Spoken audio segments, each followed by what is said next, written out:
The NCOPY command is extremely useful when it comes to copying objects within nested.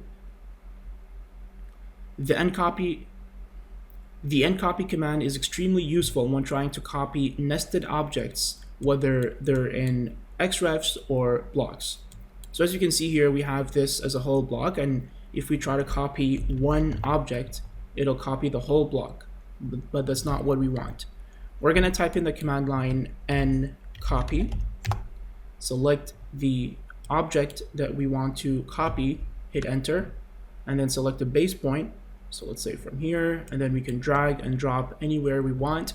And this new object now is completely independent from the source. So even if we change this, it will not affect the other object here. And this is how you use the NCOPY command to copy nested objects.